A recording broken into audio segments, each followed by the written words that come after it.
Lou Gramm, original vocalist for the band Foreigner, will be talking about making it through being diagnosed with a brain tumor and overcoming damage suffered during its removal in the biography Juke Box Hero, My 5 Decades in Rock and Roll.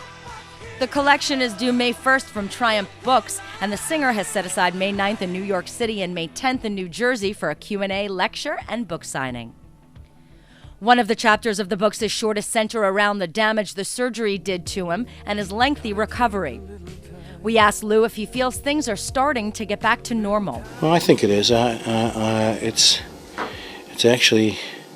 It's been 16 years since my operation now, and I think the first 5 or 6 years were a living nightmare for me, and I was still on the road.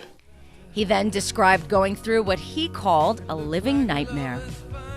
I had such memory problems. I had the lyrics to the songs, the new ones and the old ones, written out and taped to the floor all around me.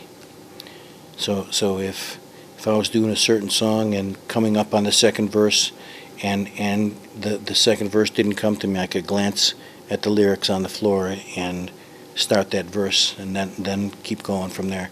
It was really tough. I did not look healthy.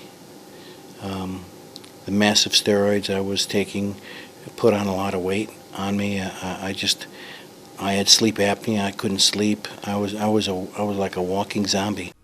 He said that at the end of his time in Foreigner, he really had no business being out on the road. When I think back on it, I had no business being on stage. I should have been reclusing somewhere.